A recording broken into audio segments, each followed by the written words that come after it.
Hey, this is Oldmanyates here on April 18th of 2020, and there are a lot of fascinating things to talk about. I thought I'd start with a wild raspberry specimen that will soon be blooming. These are the little developing inflorescences or cluster of blooms of the wild raspberry.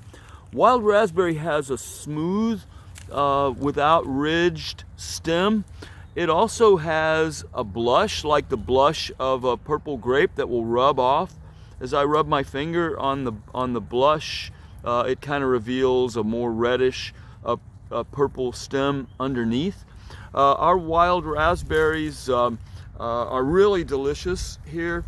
This is the sprout that came up from a perennial structure last year. It had no blooms on it. This particular briar had no blooms last year. Last year's, if you trace back to that same origin point, this is last year's briar. These are the little, where last year's berries were. The little birds probably helped to eat those. New ones will be coming up out of the ground. Well, there's one right there. This is a new briar from this year.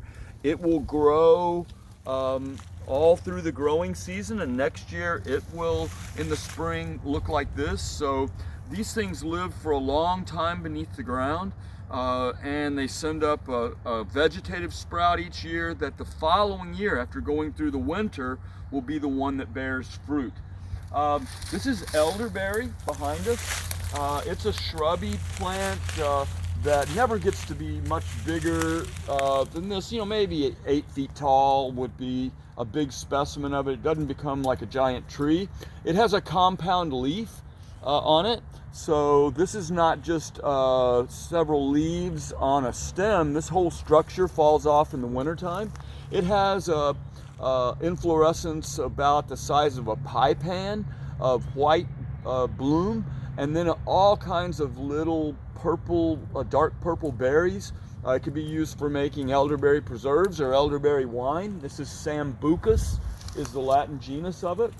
Well, here's another edible plant right here in front of us. This is a wild grapevine. This is in the Vitaceae family. It's got these tendrils that help to wrap and cling around something so it can climb up into the forest canopy. It's got its little grape leaves coming out there. Grape leaves are edible too. A lot of Greek cuisine, they wrap things in grape leaves when they're cooking them. The grapes on our wild grapes are kind of tart, but they are edible. They're about the size of a pea. They're very disease and pest resistant grape. Here, as we're tracing it back to the ground, you can see more of those curly forked tendrils, which is a key characteristic of anything in the grape family. The vineyards of Europe and the vineyards of California use the underground, the root stocks of these that go down into the ground. They're really pest resistant. The old varieties of grapes they've been saving for centuries in Europe were suffering when they discovered all of these amazing North American varieties, species of wild grape. They took them back and they used grafting. Everything below the graft is the disease-resistant native grape. Everything above is the varietal grape they've been saving for centuries, and they say we pretty much helped to save the vineyards of Europe. Now you notice these leaves are all crispy and dead. That's because we had a very cold night of last week, and it killed a lot of the vegetation. As we do the little walk, we'll see other places where some of the more tender vegetation got froze out, but a lot of the leaves were doing quite well. This plant is the closest relative of Sassafras in our neck of the woods. It's in the Lauraceae family. This is called Spicebush, and Lauraceae family has bay leaves. If you look at the shape of that leaf, that looks a bit like what you might put down to season your soup and leave it to simmer for an hour and then pull the leaves out before anyone eats it. That you can make a tea from this. Like sassafras, it has an oily resin that when you scratch the bark, and you can really smell those aromatic oils. and it's got kind of a citrusy sort of smell. Let's walk on down this way. Now, many of you may have eaten a little bit of this plant if you were a little child and you took the honeysuckle bloom. This is Lonicera japonica, or Japanese honeysuckle. It has the blooms that have one single female flower part, and if you pinched through the bottom of that fused corolla and drew the female flower on the little green knob on the end of the stalk down through the flower, you might have gotten a little drop of nectar. So you would, eaten a little bit of the sugars produced by the Japanese honeysuckle, but it is a plant that is non-native. It can wrap up and around, twist around little baby trees and make the life for them very difficult. So it is a plant that you want to try to minimize its introduction if you at all can. Oh, now this is a plant that the pioneers might have eaten a little bit of a concoction made from this. Dr. Mayer, Willem Mayer, my professor of botany at University of Kentucky, said that his students wanted to rename Rhamnus carolinea, or Carolina buckthorn, the X-lax plant, for the way the pioneers would use this as a spring tonic to clean their insides out, if you know what I mean. But it's a beautiful, oh, now look at the way over here it has grown. It probably had a honeysuckle vine growing up on it, so when it was young and it caused this malformed thing, you can see, oh look, this is where the top of it broke off. So this used to be connected right there. Oh, now here's another little edible plant. I didn't know there were so many here, but this is a plant that has warty protuberances all up and down its bark. This is something called, this is Celtis occidentalis. Hackberry is one common name. I like the common name sugarberry. The Native Americans would use this as a nibble food. The little fruits of this were pea-sized. They would nibble the flesh from around this and then spit the seed out. The seed was not really something that they ate, but they did eat the little high, and it has a lot of vitamins A and C in it. Oh, now here's our, when you look closely at the forest floor, here in this shady area, you see a lot of mosses. The mosses are going to be in the bryophyte group, an ancient group of plants, and they're making their little spores in these. I can see the kind of dusty spores going away from these little sporangiophores, the little bears of the spores up. Oh, now you've got, this is probably arguably our most common fern that we have here in Kentucky. This is ebony spleenwort. It's got an ebony color to the midrib on the delicate little frond of this. It will have it will later make its spores on the underside of the leaf. So these are not flowering plants. At one time, the relatives of the ferns and other bryophytes were the dominant form of vegetation here in Kentucky. They formed the swampy forests that created our deposits of coal, and they are plants that were in their heyday specimens that would be 50 or 100 feet tall, and really form our thick layer of vegetation that when the epicontinental seas swept in, the geological conditions got just right, it helped to form our seams of coal. So a lot of those. Oh, now here's Cornus florida, or dogwood. Not notable about this one, but it is really a beautiful tree in the springtime. The flowers are almost invisible. They're these little structures in the middle. You might go, well, I see a white flower there. This is kind of a ragged looking specimen, but these are actually leafy bracts. These are not petals. The flowers are these little things, just like a poinsettia with its big red leaves draws the pollinators toward the little nondescript flowers in the center. Same with the dogwood, or Cornus florida. they grow not as big straight up trees. I love the branching pattern, the little checkerboard-like bark pattern. These are coated with lichens.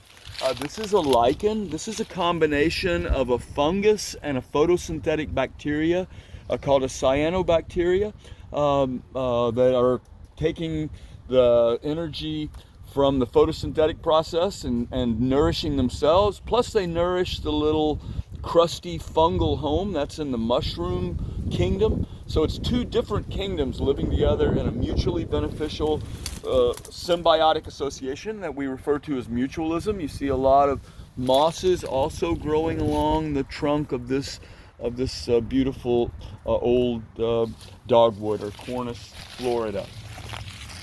Oh, here's another non-native plant, you all. This one is sometimes called Russian olive or silverberry. It has a kind of a silvery underside to the leaf. This is in the Oleaceae family, the olive family. It has its little fruits have a single big seed in the center, just like an olive does. This is Elaeagnus and angustifolia. It's a plant that can really get out of hand and take over. It does have a really amazing smell, and I think that floral smell I'm smelling now is where a few of these are starting to bloom. We got another non-native plant, so it's a nice little area. This is catching me here. This is a type of wild rose, a Rosa multiflora. It's got little white flowers about the size of a quarter or maybe a little bigger on them. Our native species of rose, Rosa carolinea, has a pink flower. It's a little bit bigger and it smells really sweet. These don't smell so good, and they can get really big. It's gonna sometimes be 10-12 feet tall, and it just takes over areas just like this Russian olive would.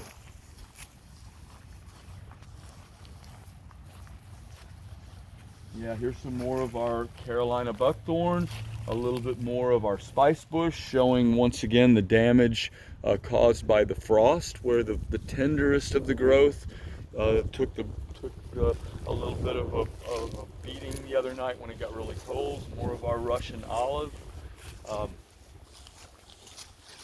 Oh, now this is a little plant that's escaped cultivation. This is called the Bradford pear. It's got a little coating of white flowers on it in the springtime, and a lot of people will plant these in their yard, but it is a fairly weak tissued tree. Here's one of our only species of native evergreen here in this part of Kentucky. This is Juniperus virginiana, or eastern red cedar. Folks, worldwide, my professor said there were over 1,000 plants with cedar attached to their name, but there's only one Juniperus virginiana. The Latin name, species name, is the virginiana. The genus of it would be Juniperus. So the Juniperus is all the closely related, and then to say we're talking about this particular kind of Juniperus, they give it a species name. Juniperus virginiana has either male or female specimens. I see no berries on this. I'm thinking I see the development of little tiny male flower structures. An individual cedar tree will either be a male tree or a female tree.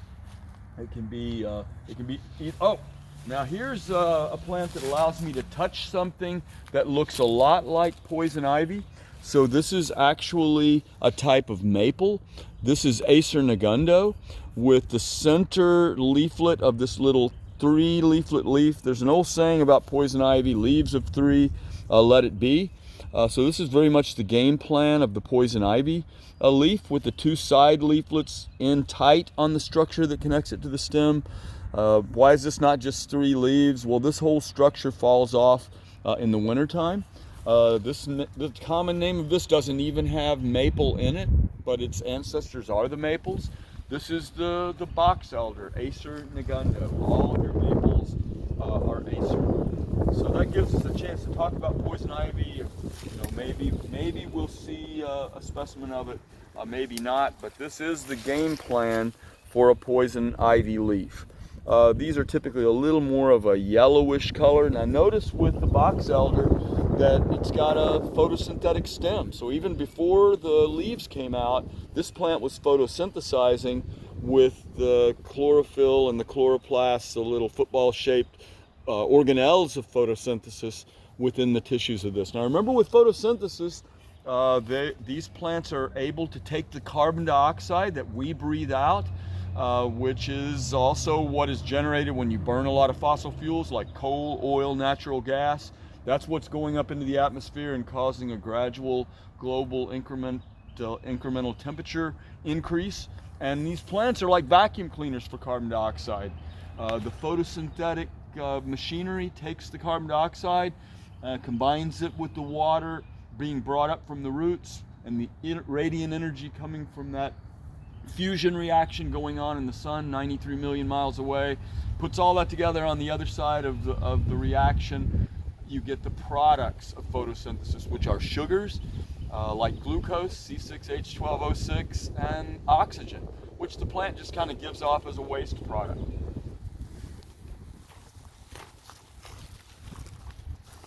Oh gosh, look at this. There's oh, I was going to go show you some brassica, but before we get down there, how about we look at another edible plant?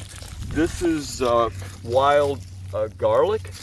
This is Allium vineale, and these little things have beneath the ground kind of an onion-like bulb. I thought maybe some would come up, but it has a straw-like leaf blade. A lot of people think this is wild onion. It smells very onion-like, but the hollow nature of the leaf blade is the key characteristic distinguishing the wild garlic from the wild onion. Wild onion will look more like this.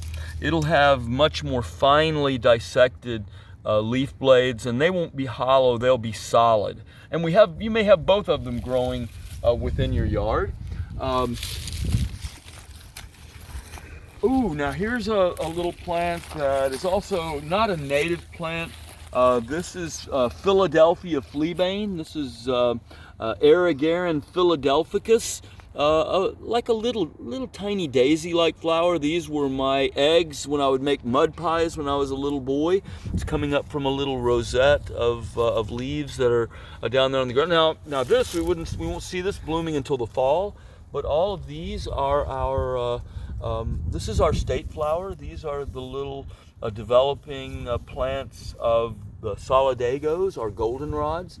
So this would be, if they don't mow this would be a little colony of goldenrods a little later. Now, when I was moving my hand there, I was hearing some spitting of seeds. There is a plant here called Pennsylvania bittercress, and here's some examples that are growing out in here. These little compound-like leaves are the leaves of the Pennsylvania bittercress, and it could be eaten. But these seed heads, when you start to touch them, they will spit. They'll spit their seeds, so I could feel little seeds spitting against my hand there. We have a lot of growing out here. There's a lot of plants that you might find growing in your yard, like the wild dandelion, really high in vitamin A and C. It's got a lot of potassium, a lot of magnesium, a lot of iron within its tissues. You can eat the little flowers directly. You could dip them and fry them. That's one of the tastier ways that I've ever had the dandelion prepared. They're able to make their little seeds without the help of another dandelion plant. They're able to fertilize their own seeds, a process called apomixis. They're apomictic. And now the plant that I got excited about, if we head on down here, this is a type of brassica. This is in the mustard family, the Brassicaceae family. From your wild brassicas, you developed all of the things like cabbage and broccoli and cauliflower and kohlrabi and kale, they all were from a close relative, developed by artificial selection from a close relative of this little plant, sometimes called wild mustard. Let's just look maybe at just a couple more things. This is our state tree. This is one of my favorite Latin names to say, and we can also, it's a good place to look at some of the damage from the cold weather that we had the other day. But you can see the little leaf that does kind of superficially look like a tulip. This is tulip poplar, sometimes called the yellow poplar, Liriodendron tulipifera. It's in the Magnoliaceae family, the same family as magnolias. When the botanist Michaud in the late 1700s first made his way into the Virginia territories, here in Kentucky, at that time it was the Virginia territories, he said in the Ohio Valley around Kentucky here that this tree reached its largest splendor, and he considered it to be the crown jewel of the eastern deciduous forest. This is just a baby. He said specimens were, you could often find them with diameters of 10 to 12 feet. So this is just a little baby Liriodendron. Oh my gosh, sassafras. We did find sassafras. Yay, so this is the relative of Spicebush. One thing I'll show you right off the bat is how the lowermost branches of this specimen are just as dead as they can be. So this is not the sign of a not healthy tree. This is just the way they grow.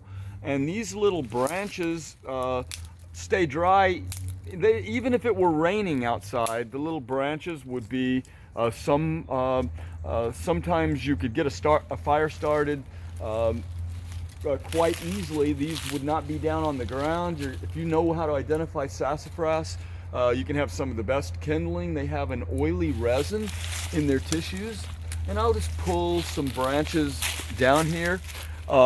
They also have a bit of a yellowish green sort of color to them, and the sassafras has an oily resin within its tissues that have a really lemony smell. So, that smells remarkable. The roots have an order of magnitude greater flavor and oil content. The root beer was made from the outer bark of the roots of the sassafras tree. Sassafras, as I told you before, is in the same family as bay leaf, the Lauraceae family. So it's the brother of the spicebush that we saw just up the way.